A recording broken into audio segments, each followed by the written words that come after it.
الحمدللہ رب العالمین والصلاة والسلام علی رسولہ الکریم وعلی آلہ واصحابہ اجمعین اما بعد فاعوذ باللہ من الشیطان الرجیم بسم اللہ الرحمن الرحیم رب اشرح لی صدری ویسر لی امری واحلل عقدۃ من لسانی یفقہوا قولی۔ اللہ تعالیٰ نے قرآن میں فرمایا فَأَلْهَمَهَا فُجُورَهَا وَتَقْوَاهَا۔ اللہ تعالیٰ نے انسان میں برائی کا جذبہ بھی رکھا اور نیکی کا جذبہ بھی رکھا۔ یہ دونوں طاقتیں اللہ تعالیٰ نے انسان کے اندر جمع کر دی۔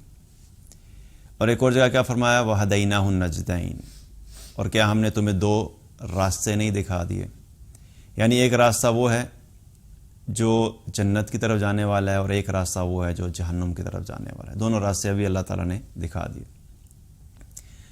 اور پھر فرمایا قد افلح من زکاها وقد خاب من دساها، جس نے اپنے آپ کو نیکیوں سے پاک کر لیا وہ کامیاب ہو گیا، اور جس نے اپنے آپ کو گناہوں میں ڈال دیا، اللہ کی نافرمانی میں ڈال دیا، وہ ناکام ہو گیا۔ اور اللہ تعالیٰ جب بھی کامیابی اور ناکامی کا ذکر قرآن میں کرتا ہے تو اس سے مراد آخرت کی کامیابی اور آخرت کی ناکامی ہوتی ہے، کیونکہ دنیا میں جب بھی ہم کامیابی کی بات کرتے ہیں تو ہماری کامیابی دنیا کے معیار کے اعتبار سے ہم نے خود سے ایک ڈیفینیشن بنائی ہے، خود سے معیار بنایا ہے، وہ ہمارا اپنا بنایا ہوا معیار ہے۔ اللہ کے نزدیک وہ کامیابی یا ناکامی نہیں ہے۔ اللہ سبحانہ تعالیٰ کے نزدیک کامیاب وہ شخص ہے جو آخرت میں کامیاب ہے۔ فمن زحزح عن النار وادخل الجنۃ فقد فاز، جو جہنم سے بچ جائے گا اور جنت میں چلا جائے گا، اللہ تعالیٰ فرماتا ہے کہ وہی کامیاب ہو گیا۔ تو اللہ سبحانہ تعالیٰ نے ہمارے اندر نیکی اور برائی کا جذبہ بھی رکھ دیا۔ پھر اللہ تعالیٰ نے ہمیں کلیئرلی بتا بھی دیا کہ دیکھو نیکی والا رستہ جنت کی طرف جاتا ہے، برائی والا رستہ، اللہ کی نافرمانی والا رستہ جہنم کی طرف جاتا ہے۔ اور پھر اللہ سبحانہ تعالیٰ نے یہ بھی بتا دیا کہ اگر تم نیکیاں کرو گے تبھی تم کامیاب ہوگے، اور اگر برائی کرو گے تو تم ناکام ہو جاؤ گے۔ اور جب ہم نیکی اور برائی کی بات کرتے ہیں تو نیک اعمال کی جب ہم بات کرتے ہیں تو بہت سارے نیک اعمال ہیں۔ نماز پڑھنا، روزہ رکھنا، حج کرنا، صدقہ کرنا، ذکر و اذکار کرنا، اچھا اخلاق، لوگوں کا خیال کرنا، لوگوں کی مدد کرنا، یہ بہت سارے جو ہیں وہ چیزیں ہیں وہ نیکی کے اندر آتی ہیں، بہت نیک اعمال ہیں بہت سارے۔ اسی طریقے سے اگر ہم گناہوں کی بات کریں تو گناہوں میں بھی بہت سارے گناہ ہیں۔ جھوٹ بولنا، غیبت کرنا، چوری کرنا، شراب پینا، زنا کرنا، گالیاں دینا، یہ سب گناہوں کی ایک لمبی لسٹ ہے جن کو اللہ سبحانہ تعالیٰ نے فرمایا کہ یہ گناہ ہے۔ لیکن کچھ نیک اعمال ایسے ہیں اور کچھ گناہ ایسے ہیں جو کہ بہت زیادہ انسانوں کے لیے جنت اور جہنم میں جانے کا سبب بنیں گے۔ بہت سے لوگ ہیں جو اچھے اعمال کریں گے، نیک اعمال کریں گے، اور نیک اعمال کے ساتھ ساتھ کیا ہے وہ ان نیک اعمال کی وجہ سے اللہ تعالیٰ ان کو جنت میں داخل کرے گا۔ اور یہ بھی یاد رکھیں کہ جب جنت میں جانے کے بارے میں بات کرتے ہیں تو انسان جو جنت میں صرف اور صرف اپنے نیک اعمال کی وجہ سے نہیں جا سکے گا، بلکہ ان نیک اعمال کے ساتھ اللہ کی رحمت کا شامل ہونا لازم ہے۔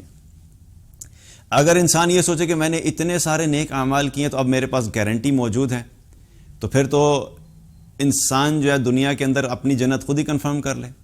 اور اللہ سبحانہ تعالیٰ نے اگر ہم دیکھیں آخرت کا جو کانسیپٹ دیا ہے اس کے اندر اللہ سبحانہ تعالیٰ نے اس طریقے سے اس کو ڈیفائن کیا اور اس طریقے سے اس کو ڈیزائن کیا ہے کہ دنیا میں رہتے ہوئے کوئی شخص بھی 100% اپنے بارے میں یا کسی اور شخص کے بارے میں گارنٹی سے نہیں کہہ سکتا کہ یہ شخص جنت میں جائے گا، یہ شخص جہنم میں جائے گا۔ چاہے کوئی ایسا شخص ہو جس نے اپنی ساری زندگی میں کوئی ایک گناہ بھی نہ کیا ہو، تو اس کے لیے بھی اللہ تعالیٰ نے دنیا میں گارنٹی نہیں دی۔ ہاں، اعمال کے اعتبار سے کیا ہے کہ اگر اتنے اعمال کرو گے تو اللہ کی رحمت جب شامل ہو جائے گی تو پھر کیا ہے تم جنت میں چلے جاؤ گے۔ اور اس کی ایک وجہ کیا ہے کہ جب انسان کی فطرت ہے کہ جب انسان کو کسی چیز کے بارے میں گارنٹی مل جائے نا تو پھر وہ کیا کرتا ہے، وہ کمپلیسنٹ ہو جاتا ہے، پھر وہ جو ہے نا وہ اعمال میں کوتاہی کرنا شروع کرتا ہے، ڈھیلا پڑ جاتا ہے۔ اور اللہ سبحانہ تعالیٰ یہ چاہتا ہے کہ میرے بندے مستقل محنت کرتے رہیں کامیابی کے لیے، تاکہ کسی طریقے سے یہ لوگ جو ہیں وہ آخری وقت تک جو ڈھیلے نہیں پڑیں اور یہ زیادہ سے زیادہ کوشش کریں تاکہ یہ لوگ کامیاب ہو سکیں.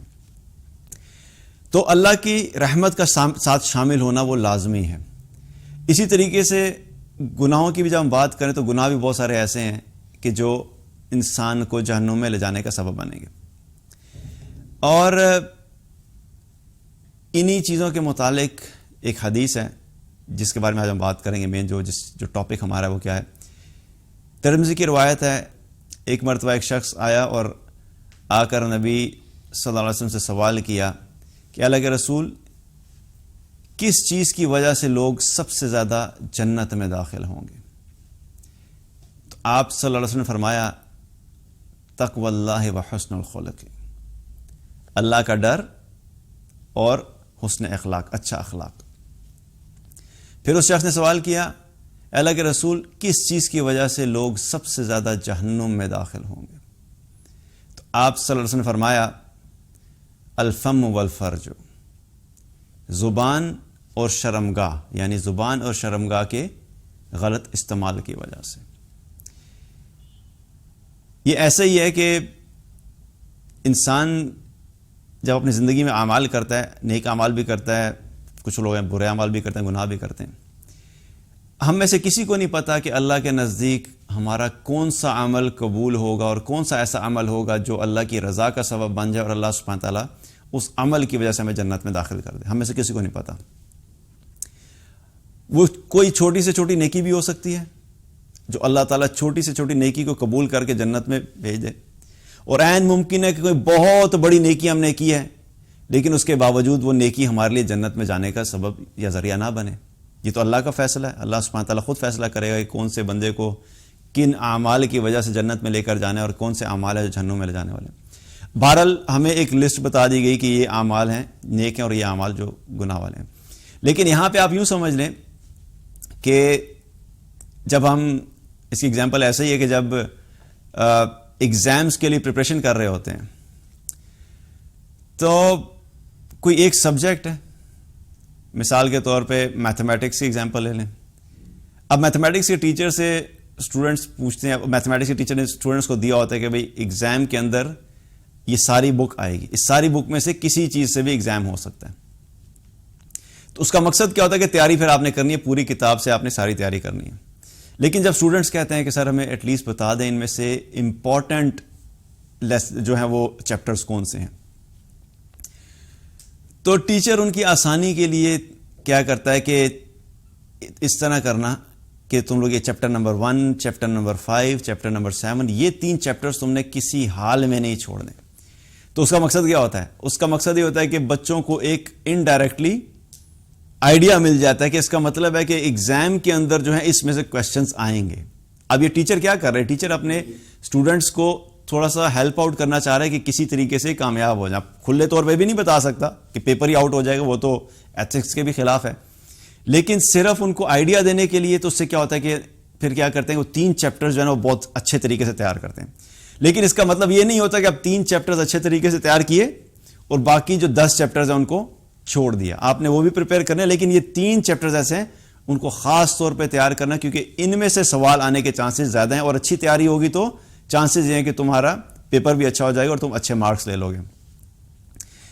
تو یہاں پر بھی کیا ہے کہ اللہ سبحانہ تعالیٰ نے جو ہے جن اعمال کا ذکر کیا، اور پھر اس حدیث میں رسول اللہ صلی اللہ علیہ وسلم نے جن اعمال کا ذکر کیا، جب ان سے سوال کیا گیا کہ کون سے 2 اعمال ہیں جو کہ جنت میں سب سے زیادہ جانے کا سبب بنیں گے، تو آپ صلی اللہ علیہ وسلم نے 2 اعمال کا ذکر کیا، اللہ کا ڈر اور حسن اخلاق. آج جب اللہ کے ڈر کے بارے میں بات کریں تو یہ وہ عمل ہے کہ جو ہماری ساری زندگی کی ڈائریکشن اس کے اوپر ڈیپینڈ کرتی ہے. ہماری ساری زندگی کے اعمال اس چیز پہ ڈیپینڈ کرتے ہیں. یہ اتنی اہم چیز ہے کہ اگر یہ اپنی جگہ پہ ٹھیک ہو جائے، اللہ کا ڈر ہمارے دلوں میں ٹھیک ہو جائے، تو ہماری ساری زندگی جو ہے بالکل اللہ کی اطاعت والی ہو جاتی ہے. اور یہ وہ عمل ہے جس کے بارے میں اللہ تعالیٰ نے قرآن میں فرمایا وَلِمَنْ خَافَ مَقَامَ رَبِّهِ جَنَّتَانِ، جو شخص بھی اپنے رب کے سامنے کھڑے ہونے سے ڈر گیا اس کے لیے 2 جنتیں ہیں. اور ایک اور حدیث میں آتا ہے، نبی صلی اللہ علیہ وسلم نے فرمایا کہ وہ شخص جہنم میں داخل نہیں ہوگا جو اللہ کے ڈر سے رویا یہاں تک کہ دودھ اپنے تھنوں میں واپس چلا جائے. یعنی جب تھنوں سے دودھ نکلتا ہے، اب کوئی شخص ہے کہ بھئی اس دودھ کو واپس آپ تھنوں میں ڈالیں تو کیا ہے، وہ امپاسبل ہے، ایسا تو ہو نہیں سکتا کہ واپس جائے، وہ امپاسبل ہے. تو اس سے کیا پتہ لگتا ہے کہ جو شخص اللہ سے ڈرنے والا ہے اس کا جہنم میں جانا آلموسٹ امپاسبل ہے. اور یہ بڑی امپورٹنٹ بات ہے. اب کیا ہوتا ہے کہ یہاں پہ جو اللہ کے ڈر کی بات ہو رہی ہے، ہم کہتے ہیں لگتا کتنا سمپل سی بات ہے کہ اچھا یہ اللہ کا ڈر دل میں ہے تو اس کا مطلب ہے تو بڑا آسان عمل ہے. لیکن اور ہم میں سے اکثر بندے ہم کیا کہتے ہیں کہ جی مجھے اللہ سے بڑا ڈر لگتا ہے. لیکن یاد رکھیں کہ اللہ کے ڈر کا اگر آپ نے ٹیسٹ کرنا ہے کہ کسی شخص کے دل میں واقعی اللہ کا ڈر ہے، اللہ کا تقویٰ ہے کہ نہیں، تو وہ بندہ خود اپنی زبان سے کبھی بھی اس چیز کے بارے میں جتنا مرضی کہے اس کی بات کو نہیں مانا جائے گا، بلکہ اس کے اعمال اس چیز کی تصدیق کریں گے کہ یہ شخص اللہ سے ڈرنے والا ہے کہ نہیں ہے. کوئی شخص رشوت لیتا ہو اور رشوت بھی لے اور ساتھ بعد میں آ کے کہ جی مجھے اللہ سے بڑا ڈر لگتا ہے، تو سمجھ لیں جھوٹ بول رہا ہے. کوئی شخص نماز نہ پڑھتا ہو اور بیٹھ کے لوگوں کے ساتھ بات کرے جی مجھے تو بڑا اللہ سے ڈر لگتا ہے، تو سمجھ لیں جھوٹ بول رہا ہے. کوئی شخص حرام دیکھنے کا، حرام تعلقات کا، زنا کرنے کا عادی ہو جائے، شراب پیتا ہو، کوئی بھی گناہ کرتا ہو، زندگی میں گناہ بھی ہو اور وہ اپنی زبان سے کہتا ہو جی مجھے اللہ سے بڑا ڈر لگتا ہے، تو سمجھ لیں کہ وہ جھوٹ بول رہا ہے. کیونکہ ایسا ممکن نہیں ہے کہ انسان کے دل میں اللہ کا حقیقی طور پہ ڈر ہو اور وہ ڈر ہونے کی وجہ سے یا وہ ڈر ہونے کے باوجود وہ انسان اللہ کی نافرمانی والی زندگی گزارے. That's not possible. اگر ایسا ہو رہا ہے کہ کوئی کہہ رہا ہے کہ میں اللہ سے ڈرتا بھی ہوں اور نیک اعمال بھی اور گناہ بھی کر رہا ہے، تو پھر دیر از اے بگ ڈسکنیکٹ. کیونکہ اللہ کا ڈر انسان کو اللہ کی اطاعت کے اوپر لے کر آتا ہے اور اللہ کا حقیقی ڈر انسان کو اللہ کی نافرمانی سے روکتا ہے. یہ وہ چیز ہوتی ہے کہ جب انسان کے دل میں واقعی صحیح ڈر ہوتا ہے نا کہ میں نے اللہ کے سامنے کھڑے ہونا ہے اور قیامت والے دن اللہ تعالیٰ نے مجھ سے سوال کرنا ہے اور میں نے اس سوال کا جواب دینا ہے، اور یہ نہ ہو کہ میں یہ عمل کرنے لگا اور اس عمل کی وجہ سے میرا اللہ مجھ سے ناراض ہو جائے. تو جو شخص واقعی اللہ سے سچی محبت کرتا ہے اور اس محبت میں اس کے دل میں اللہ کا سچا ڈر ہے، تو وہ پھر انسان ہر اس عمل سے دور رہتا ہے جو اللہ کی نافرمانی والا ہے. جب وہ رشوت لینے لگے گا اور اس کے دل میں خیال آئے گا کہ میرا اللہ مجھ سے ناراض ہو جائے گا، میں اللہ کو کیا جواب دوں گا، وہ ڈر کیا ہوگا؟ وہ ڈر اس کو رشوت لینے سے روک دے گا.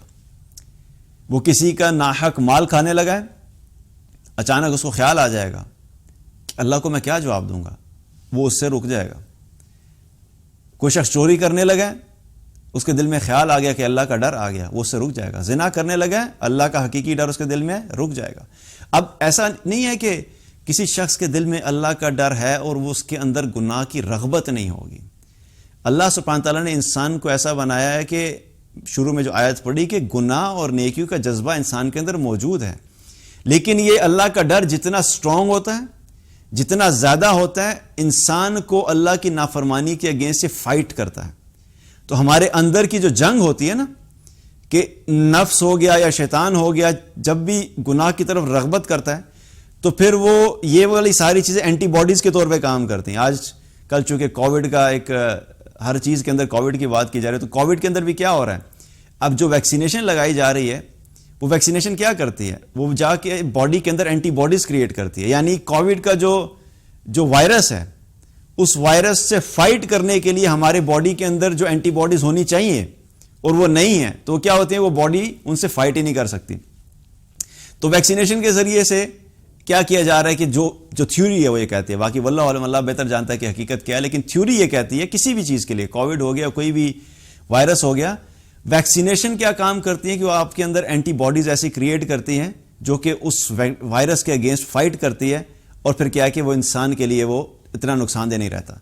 تو اللہ کا جو ڈر ہے وہ بھی اینٹی باڈیز کی طرح کام کرتا ہے. جب گناہ کی فیلنگ ہوتی ہے اور گناہ کا جذبہ ہوتا ہے، انسان کئی دفعہ گناہ کی طرف چلنا شروع بھی کر دیتا ہے، لیکن اگر واقعی اللہ کا ڈر ہے تو وہ ایک سٹیج پہ آ کے انسان کو وہ ڈر جو ہے وہ اس کو روک دیتا ہے کہ نہیں بھائی تم یہ کام نہیں کر سکتے، اللہ کی نافرمانی والا کام ہے، اللہ ناراض ہو جائے گا.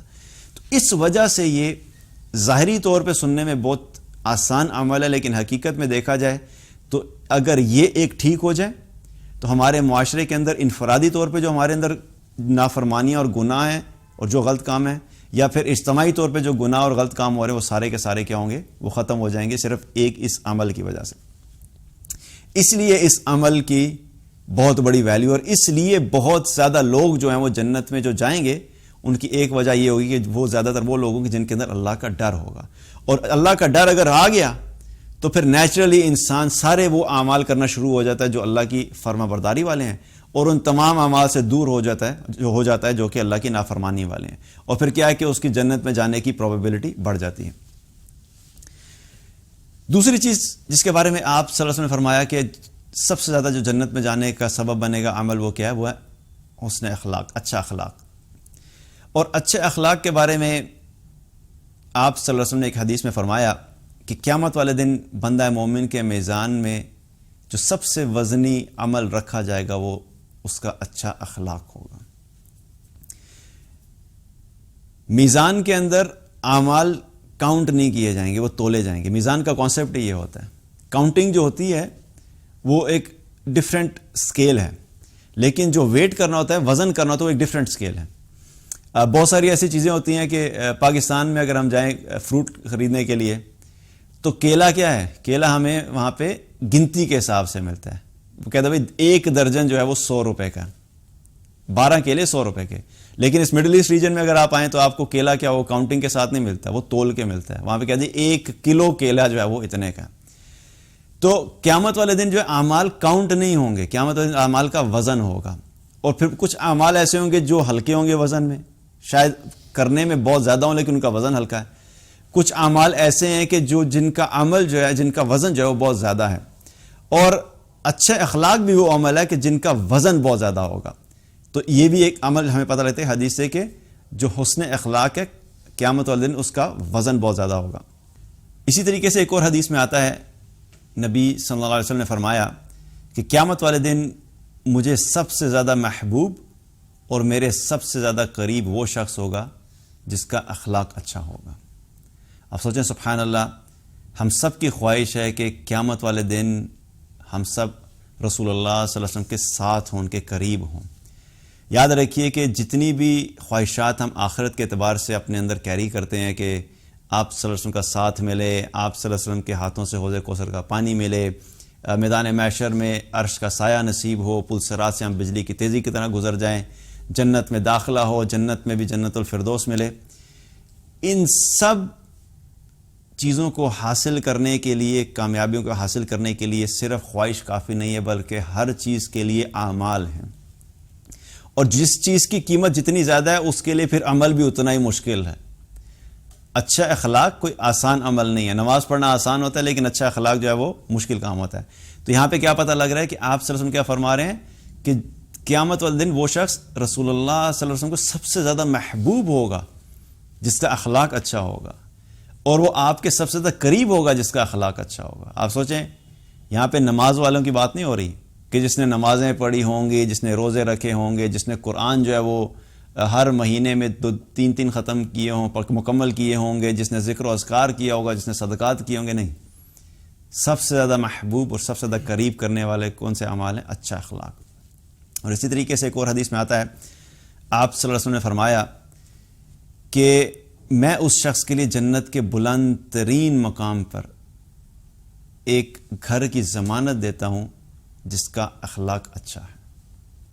جنت کے اعلیٰ مقام کے اوپر گارنٹی رسول اللہ صلی اللہ علیہ وسلم کی طرف سے ہے کہ اس کے لیے مکان کی میں ضمانت دیتا ہوں کہ جس کا اخلاق اچھا ہے۔ یہاں پہ بھی کیا پتہ لگ رہا ہے؟ عبادات نہیں ہیں، اچھا اخلاق جو ہے وہ جنت کے بھی اعلیٰ مقام اگر چاہیے تو اپنا اخلاق اچھا کرنا ہوگا۔ اور اچھے اخلاق سے مراد کیا ہے؟ اکثر ہم لوگ کیا سمجھتے ہیں، وہ جی بڑا اچھے اخلاق والا بندہ ہے، جب بھی ملتا ہے بڑا مسکرا کے ملتا ہے۔ تو یہ صرف مسکرا کے ملنا یہ کوئی اچھے اخلاق کی علامت نہیں ہے، یہ ایک چھوٹا سا حصہ ہے کسی انسان کے اچھے اخلاق کے بارے میں اگر کوئی کہے، لیکن یہ اصل میں جو اچھا اخلاق کیا ہے؟ اچھے اخلاق کا اس وقت پتہ لگتا ہے کہ جب آپ کے ساتھ لوگ برائی کر رہے ہوں اور آپ برائی کے نتیجے میں ان کے ساتھ برائی نہ کریں۔ کوئی آپ کے اوپر چیخ رہا ہے آپ اس کے چیخنے کے مقابلے میں آپ اس کے اوپر نہ چیخیں. کسی نے آپ کو آپ کے حق سے محروم کر دیا, آپ کو تھا جی میرا حق ہے, آپ کا حق اس نے آپ کے حق سے محروم کر دیا, اور کل کو اب سچویشن آتی ہے کہ آپ ایسی پوزیشن میں کہ اب آپ نے اس کا حق دینا ہے اور آپ کے دماغ میں چل رہا ہے کہ اس نے مجھے میرے حق سے محروم کیا تھا. اب آپ کے پاس چوائس ہے کہ آپ بھی اس کو اس کے حق سے محروم کر سکتے ہیں. آپ کیا کرتے ہیں؟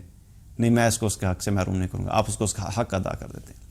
کسی نے آپ کو تھپڑ مارا تھا, اس وقت آپ کے اندر طاقت نہیں تھی کہ آپ اس سے بدلہ لے سکتے. وقت گزرتا گیا, اللہ تعالیٰ نے آپ کو طاقت دے دی, وہ کمزور ہو گیا. اب آپ کے پاس چانس ہے بدلہ لینے کا. آپ تھپڑ مار سکتے ہیں اور آپ کو آگے سے کچھ بھی نہیں کہہ سکتا, لیکن آپ کیا کہتے ہیں؟ میں نہیں کروں گا, میں بدلہ نہیں لوں گا. یہ ہے اچھا اخلاق. کسی نے آپ کو گالی دے دی, گالی کے بدلے میں خاموشی اختیار کر لینا اور گالی کے بدلے میں گالی نہ دینا, یہ ہے اچھا اخلاق. اور یہ چیز دیکھا جائے تو ہم اگر اس کو پریکٹیکلی دیکھیں تو یہ چیز بڑی مشکل ہے. ہمارا اخلاق صرف وہاں تک ہوتا ہے جہاں تک کوئی ہم سے اچھی بات کرے اور ہم اس سے اچھی بات کریں. تم بھی مجھ سے اچھی بات کرو, میں بھی تم سے اچھی بات کروں گا, ہم دونوں اچھے اخلاق والے ہو گئے. خود ہی ہم اچھے اخلاق والے بنے ہوئے. تو اچھا اخلاق یہ ہے. اور اس کے پیچھے فلسفی کیا ہے کہ معاشرے کے اندر بگاڑ کیوں آتا ہے؟ ہر انسان ٹیمپرامنٹ کے حساب سے مختلف ہوتا ہے. ایک اور بائی ڈیفالٹ دیکھا جائے تو انسان جو ہے نا وہ ریئیکٹ کرنے کا اس کے اندر ایک مادہ ہے.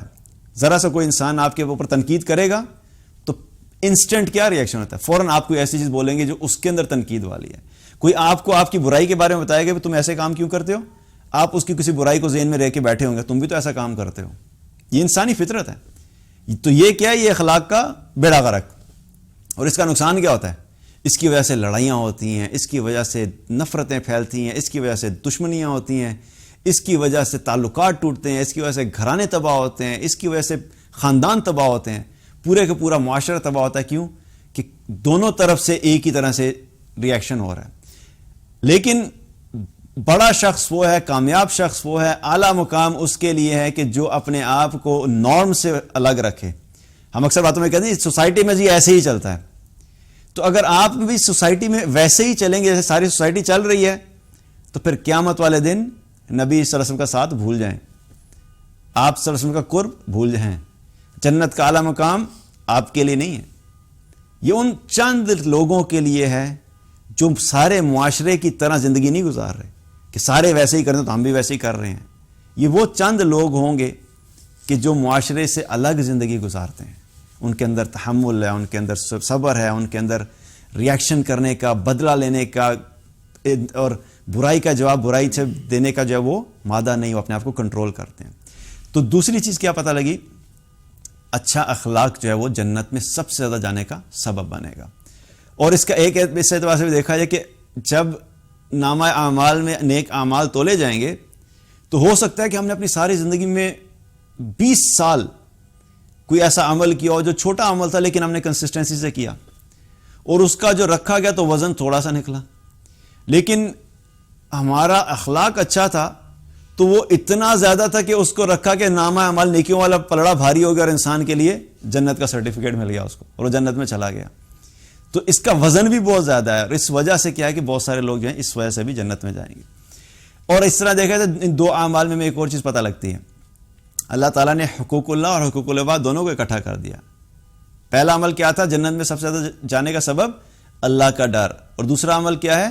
حسن اخلاق. حسن اخلاق کا معاملہ جو ہے وہ حقوق العباد کے ساتھ ہے. اللہ کے ساتھ تو ہم حسن اخلاق نہیں کرتے نا. اچھا اخلاق کس کے ساتھ ہوتا ہے؟ اپنے والدین کے ساتھ حسن اخلاق کرنا, اپنے گھر والوں کے ساتھ کرنا, اپنے کولیگس کے ساتھ کرنا, اپنے دوستوں کے ساتھ کرنا, اپنے خاندان والوں کے ساتھ کرنا. تو حسن اخلاق کا جو معاملہ ہے وہ سارے کا سارا حقوق العباد سے ریلیٹڈ ہے. اسی لیے اس کا وزن بھی زیادہ, اور اسی لیے اس کی وجہ سے بہت سارے لوگ جو ہیں وہ جنت میں بھی جائیں گے اگر اپنے اخلاق کو اچھا کر لیں. تو یہ دو اعمال جو انسان اپنے ٹھیک کر لے گا تو آپ یوں سمجھ لیں کہ اس کے جنت میں جانے کے چانسز بہت ہائی ہو جائیں گے. اسی طریقے سے دو اعمال کا پھر ذکر کیا کہ وہ دو اعمال جو جہنم میں جانے کا سب سے زیادہ سبب بنیں گے. پہلا عمل کیا؟ زبان. زبان لوگوں کے لیے جہنم میں جانے کا سب سے زیادہ سبب بنے گی. یہاں پہ بھی اب کیا پتہ لگتا ہے؟ نماز کے چھوڑنے کی بات نہیں ہو رہی, اب اس کا مطلب یہ نہیں کہ نماز چھوڑ دینا ہے، تو اس کا مطلب میں صرف بتا رہا ہوں کہ نماز کا چھوڑنا جو وہ بھی بڑا گناہ ہے، لیکن زبان کے بارے میں کیا ہے کہ زبان انسانوں کے لیے جہنم میں جانے کا سب سے زیادہ سبب بنے گی۔ اگر زبان سے متعلق دیکھیں، اس کے پیچھے ایک جو چیز سمجھ آتی ہے وہ کیا ہے کہ انسان کو بولنے کا بڑا شوق ہے، انسان کی فطرت میں وہ بولنا چاہتا ہے، ہر ایک کو شوق ہوتا ہے میں بولتا رہوں، لوگ سنتے رہیں۔ یہ ڈیفالٹ پروگرامنگ ہے، آپ سمجھ لیں۔ اس کے پیچھے ہمارے بہت ساری وجوہات ہوتی ہیں۔ ایک تو ہم جس معاشرے میں رہ رہے ہوتے ہیں، ہم نے بچپن سے ہی دیکھا ہوتا ہے سارے ہی بول رہے ہیں، تو بندہ کہتا ہے جی بولنا بڑی اچھی بات ہے، تو سارے کو دیکھتے ہیں بولتے بھی، ہم بھی بولنا شروع ہو جاتے ہیں۔ پھر انسان کو یہ بھی شوق ہوتا ہے کہ جب میں بولوں گا لوگ میری بات سنیں گے، تو اس کی وجہ سے شاید میری بڑی تھوڑی ویلیو بڑھ جائے گی، یہ جو باتیں کر رہے ہوتے ہیں سب لوگ سن رہے ہوتے ہیں، یہ بھی پیچھے ایک ریزن ہوتا ہے۔ لیکن ہم یہ ریئلائز نہیں کرتے، چاہے ہم انڈیویجولی دیکھیں یا اس میں، کہ جب ہم جتنا زیادہ بولتے ہیں تو اتنا زیادہ بولنے کی وجہ سے غلطی کرنے کے چانسز زیادہ ہوتے ہیں، اور اتنی زیادہ ہماری زبان سے غلط باتیں نکلنے کے چانسز زیادہ ہو جاتے ہیں۔ اب زبان سے کیا کیا گناہ ہو سکتے ہیں؟ جھوٹ بولنا کیا ہے؟ زبان کا گناہ، چغلی، غیبت، گالیاں دینا، کسی شخص کو برا بھلا کہنا، فحش گوئی کرنا، یہ سب کیا ہیں؟ یہ زبان کے گناہ ہیں۔ اور ان سارے گناہوں میں اگر دیکھا جائے، ایک تو وہ شخص ہے کہ جو زبان سے متعلق جس کو کوئی پرواہ ہی نہیں ہے، میں جو مرضی بولوں، وہ تو پھر خیر سب چیزیں کرے، اس کے لیے تو کوئی آپ سمجھیں کوئی لمٹ نہیں ہے۔ جس نے اپنی زبان کو آزاد چھوڑ دیا اور اس نے سوچا نہیں کہ میں نے کیا بات کرنی ہے کیا بات نہیں کرنی، جس کے پاس اپنی زبان کے لیے کوئی پلان ہی نہیں ہے، اور وہ بس ایک ایسے شخص بولے جا رہے اس کو کوئی پرواہ نہیں ہے کہ میں جو الفاظ ادا کر رہا ہوں وہ اچھے ہیں برے ہیں، وہ تو پھر جو مرضی کرے، وہ ساری چیزیں کر لے تو تب بھی چلتا رہے گا۔ لیکن جو لوگ اپنی زبان کی حفاظت کرنے کی کوشش بھی کرتے ہیں، تو ان میں سے دیکھا ہے تو ان میں سے کچھ ایسی چیزیں وہ کر لیتے ہیں۔ مثال کے طور پہ جب انسان تھوڑا سا دین کی طرف آتا ہے اور اس کو یہ احساس ہوتا ہے کہ نہیں زبان کی حفاظت کرنی ہے، اب کیا ہوگا؟ پہلے گالیاں دیتا تھا تو گالیاں دینا چھوڑ دے گا، پہلے فحش باتیں کرتا تھا، فحش باتیں کرنا چھوڑ دے گا، جھوٹ بولتا تھا، مشکل کام ہے لیکن پھر بھی چھوڑ دے گا، کیونکہ جھوٹ بھی ایسی چیز ہے کہ بندہ ہر وقت نہیں بول رہا تھا، وہ کوئی سچویشن ہوتی ہے، کوئی وقت ہوتا ہے، ہر وقت نہیں بول رہا تھا۔ لیکن ان میں جو ایک عمل ہے وہ کیا ہے؟ وہ ہے غیبت۔ غیبت وہ عمل ہے، اللہ تعالیٰ ہم سب کی حفاظت فرمائے، میری بھی حفاظت فرمائے اور اپنی اصلاح کرنے کی توفیق عطا فرمائے۔ یہ غیبت وہ عمل ہے کہ جو اچھے سے اچھے دیندار انسان بھی اس سے نہیں بچا ہوا۔ سخت بات ہے اور لیکن حقیقت ہے، کیونکہ ہر انسان اپنے سرکل کے حساب سے مختلف طرح کی غیبت کے اندر ہے۔ کچھ لوگ اپنے آفس کے متعلق اتنا ہوتا ہے کہ آفس کے اندر ہی غیبت چل رہی ہے، ایک کلیگ کی غیبت، پھر دوسرے کی غیبت، پھر کسی تیسرے کی غیبت۔ اچھا، جس کا ٹائم زیادہ تر اپنے گھر میں گزر رہا ہے، اپنے دوستوں یاروں سے ویسے بات کرتے ہوئے وہ ادھر غیبت کر رہے ہیں۔ کچھ ایسے ہوتے ہیں جو اپنے خاندان والوں کی غیبت میں لگے رہتے ہیں، فلاں نے ایسا کہا، فلاں نے ایسا کہا، فلاں نے ایسا کہا۔ اب آپ سوچئے کہ یہ اتنا بڑا فتنہ ہے اس وقت کہ انسان باقی نیک اعمال سارے کر رہا ہوتا ہے، اور کیا ہوتا ہے؟ انسان مطمئن ہوتا ہے، دیکھو جی میں نماز بھی پڑھ رہا ہوں، میں تو روزے بھی رکھتا ہوں، میں تو قرآن بھی پڑھتا ہوں، میں تو ذکر بھی کرتا ہوں، میں تو صدقات بھی کرتا ہوں، میں تو دین کی دعوت کا کام بھی کر رہا ہوں۔ اور انسان اپنی نیکیوں کے اندر کبھی کبھی اتنا زیادہ ان نیکیوں کے اوپر مطمئن ہوتا ہے کہ انسان اپنے گناہوں اور غلط کاموں سے غافل ہو جاتا ہے۔ حالانکہ غیبت ایسی چیز ہے کہ غیبت اکثر اس وقت ہوتی ہے کہ جب ہمیں کسی دوسرے انسان کے اندر کوئی ایسی چیز نظر آتی ہے جو ہمیں پسند نہیں ہے، یا کوئی ایسی برائی ہمیں اس کے اندر نظر آتی ہے جو کہ وہ برائی کا کام کر رہا ہے۔ میں آپ کو مثال سے سمجھاتا ہوں، یہ بڑی امپورٹنٹ چیز ہے سمجھنا، کیونکہ اللہ تعالیٰ ہم سب کی حفاظت فرمائے، ہم بڑے خطرے میں ہیں اس کی وجہ سے۔ مثال کے طور پہ آپ کو ایک شخص کے بارے میں پتہ لگا، اچھا انسان تھا، نارمل انسان تھا، زندگی گزارتا تھا، کوئی بہت نیک نہیں تھا لیکن بہت برا بھی نہیں تھا، یا چلیں تھوڑا نیک انسان تھا، نمازیں پڑھتا تھا اور داڑھی بھی رکھی ہوئی تھی، سمجھانے کے لیے بتا رہا ہوں، یا کوئی عورت تھی، خاتون تھی، اچھی نیک صالح خاتون تھی، حجاب بھی کرتی تھی۔ پتہ لگا جی کہ وہ شخص کیا کرتا ہے؟ وہ حرام دیکھتا ہے، وہ حرام قسم کی موویز دیکھنے کا عادی ہو گئی، یا کسی ایک سٹیج کے اوپر پتہ لگا کہ بھئی اس کے پاس جو ہے وہ ایسی پکچرز دیکھ رہا تھا، بڑی فحش قسم کی تصاویر تھی، حرام دیکھنے کے بارے میں پتہ لگ گیا۔ اب اس کے سرکل میں 40 لوگ تھے، کسی ایک کو پتہ لگا اور اس نے اپنے دوسرے کو بتایا, تیسرے کو بتایا. اب سارے جو 40 لوگ تھے ان کو پتہ لگا جی یہ فلاں شخص جو وہ اس گناہ میں ملوث ہے. اب یہ 40 لوگ مل کے کیا کر رہے ہیں؟ آپس میں اس کی برائی کر رہے ہیں. کس قسم کا انسان ہے, دیکھو ہم تو سوچ بھی نہیں سکتے تھے, اچھا خاصا نمازیں بھی پڑھتا ہے لیکن یہ کون سا طریقہ ہوا, یہ تو نمازیں پڑھتے ہوئے اسے احساس نہیں ہے, داڑھی رکھ. اب یہ گناہ چل رہا ہے, اب اس کی برائیاں ہو رہی ہیں. اب 40 لوگ اس کی برائیاں کر رہے ہیں. Now think about it. این ممکن ہے کہ وہ شخص اس نے دیکھا تھا اور اس کو تھوڑی دیر بعد ریئلائز ہوا کہ یار میں نے کیا غلط کام کیا. اب یہ گناہ اور اس کے اللہ کے درمیان میں تھا, کیونکہ اس نے کسی حقوق العباد میں سے کسی کا حق نہیں مارا تھا, یہ اللہ اور اس کے درمیان تھا. تنہائی میں اس نے گناہ کر دیا, پتہ لگ گیا کسی کو, اس کو احساس ہوا اور اس نے اسی وقت ہی یا کسی تھوڑی بعد میں جا کے سچی توبہ کر لی. اس سچی توبہ کے نتیجے میں اللہ نے اس کا گناہ معاف کر دیا اور اس کی اور اللہ کی دوستی ہو گئی دوبارہ سے. اس کا کھاتا اللہ کے ساتھ کلیئر ہو گیا. اب یہ جو 40 لوگ اس کے برائیاں کر رہے ہیں, آپ یوں سمجھیں کہ اس بندے کی لاٹری نکل آئی. اب یہ سارے کے سارے 40 لوگ قیامت والے دن اس کے سامنے کھڑے ہوں گے اور اللہ تعالیٰ اس کو کہے گا بھائی یہ کھڑے ہیں, ان کی نیکیوں میں سے جو تم نے لینا لے لو ان میں سے. اب یہ 40 اپنے آپ کو نیک صالح بنائے بیٹھے ہوئے تھے, ہم تو جی بڑے نیک ہیں, ہم نے تو کم از کم حرام نہیں دیکھا نا, ہم تو دیکھیں کم از کم یہ کام تو نہیں کرتے. لیکن اس نے جو حرام دیکھا تھا اور آپ جو کام کر رہے ہیں, آپ کا گناہ اس کے مقابلے میں کئی گنا زیادہ سنگین ہے, اور وہ تو توبہ سے جو ہے اللہ معاف کر دے گا. لیکن اب اگر آپ نے توبہ کرنی ہے اس چیز سے, تو پھر صرف آپ نے اللہ سے معافی نہیں مانگنی, آپ نے اس بندے سے بھی معافی مانگنی ہے کہ جی ہم نے آپ کے بارے میں یہ بات کی تھی, آپ ہمیں معاف کر دیں. آپ سوچیں کیا ہمارے اندر یہ اتنی ہمت ہوتی ہے کہ ہم کسی ایسے شخص کے بارے میں جا کے اس سے معافی مانگے جس کے بارے میں ہم نے بیٹھ کے غیبت کی ہے؟ جب دنیا میں ہم اس کا سامنا نہیں کر سکتے تو قیامت والے دن پھر ایسے شخص کا سامنا کیسے کریں گے؟ اور قیامت میں تو خالی معافی مانگنے سے مسئلہ حل بھی نہیں ہوگا. اتنی نیکیاں اکٹھی کر کے گئے تھے, نمازیں پڑھی تھیں, ہمت کر کے تلاوت کی تھی, ذکر و اذکار کی, صدقات کیے تھے, بڑی مشکل سے نیکیاں اکٹھی کی تھیں اپنی. اب وہ بندہ کھڑا ہوا ہے اور آپ کے نامہ اعمال سے نیکیاں نکلے جا رہی ہیں اور اس کو دیے جا رہی ہیں, تو اس کی تو ہوگی لاٹری نکل آئی اس کی. اسی لیے کبھی کبھی میں یہ سوچتا ہوں کہ کوئی ایسا شخص ہوتا ہے ہماری فیملی میں یا ہمارے آفس کے اندر یا ہمارے سوشل سرکل کے اندر, اکثر یہ آپ نے دیکھا ہوگا, کوئی ایک ایسا بندہ ہوتا ہے جس کے اندر کوئی نہ کوئی غلطی ہوتی ہے, وہ غلطی کر لیتا ہے تو سارے اس کو ٹارگٹ کرتے ہیں. تو سبحان اللہ, مجھے کبھی کبھی یوں محسوس ہوتا ہے, میرا اپنا ایک گمان ہے کہ وہ تو جو ہے وہ کامیاب ہو جائے گا اور ہم اپنی نیکیوں کے تکبر کے اندر یا اپنے نیکیوں کی خوش فہمی کے اندر ہم یہاں پہ بیٹھے رہیں گے اور ہماری نیکیاں جو اس بندے کے نامہ اعمال میں لکھ دی جائیں گی.